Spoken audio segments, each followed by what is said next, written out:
So what to do? Stop panicking, fear-mongering, hiding under your bed, and freaking out. In fact,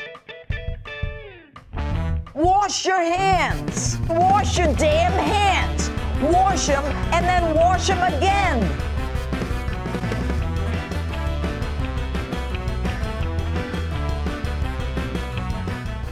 If you've ever had a question whether the mainstream media distorts, whips up, throws things out of focus, or has an agenda, especially when it comes to the Trump administration, look no further than coronavirus.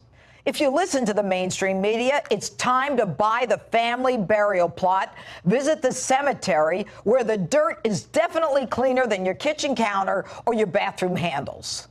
The coronavirus outbreak has the potential to become a global pandemic. Don't listen to Trump. Don't listen to him. Let's face it, the president is a reality star. The response to the coronavirus in the United States is being led by the most incompetent and ignorant president in history. So what's the downside of their doomsday reporting? The downside is predictable. When people are scared, when people think it's just a question of time before they start dropping like flies, they go into survival mode. They don't spend money, the economy suffers. They don't invest, the market suffers. They talk about taking their children out of school, education suffers. They talk about canceling March Madness, Coachella, and local businesses suffer. And canceling airlines and cruise ship reservations, the economy suffers. They go into depression mode because their quality of life is over. And who better to trumpet a slowing economy than CNN? Wall Street is rattled by the worldwide outbreak of the coronavirus. The Dow closing down more than 350 points today for a total loss of more than 3,000 points over the past week. My. You want to focus on the Dow now? Where were you when the Dow, the S&P 500, and NASDAQ all repeatedly reached record highs under President Trump? You weren't interested then, were you? Where were you when the Dow closed at a record high more than 100 times since Donald Trump's election? Where were you when animal spirits were driving this country to new economic heights? And for your information, our economy can sustain a 3,000-point drop because we are at record highs. Job numbers just came out, and they're up beyond expectations. The stock market is up for the week. Long-term interest rates are plunging so people can refinance, and those who need subsidies are going to get them. And the media complains that there was a lackluster initial response by the Trump administration. Say what? Let's start with the fact that the U.S. has one of the best healthcare systems in the world. And on January 31st, the Trump administration restricted entry into this country from China in an effort to counter the spreading coronavirus outbreak. Even the New York Times noted the administration barred entry by most foreign nationals who had recently visited China. American travelers were under quarantine as the administration declared a rare public health emergency. The president did this knowing that it would send shocks through the stock market that would rattle industry between the world's two largest economies. He immediately put together the smartest, most sophisticated team of doctors, scientists, and healthcare professionals to deal with his declared coronavirus health emergency. And most important, he assigned to Vice President Mike Pence the job of organizing, monitoring a team to contain, mitigate, and treat the problem, working with states and local governments. His efforts have been nonstop, keenly focused and heralded. The political criticisms by the left, like Governor Inslee of Washington State and Governor Cuomo of New York State, are nothing more than political gamesmanship that have no place in this effort. The effort to develop a vaccine, making testing kits available to every state lab and available to every doctor in this country, with a minimum of $4 million going to each of the 50 states, is underway. So, what to do? It's a virus, like the flu. It actually can be mistaken for the flu, a sore throat, a cough, a fever. And by the way, it is flu season. You say, but people are dying.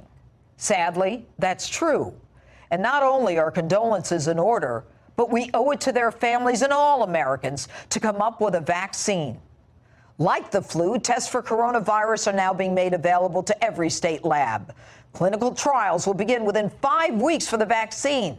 The federal government is working continuously, vigorously, and forcefully to cut the bureaucratic red tape that often slows down vaccine approval. And rest assured, the best, the brightest, and the resolute are working nonstop to create this vaccine.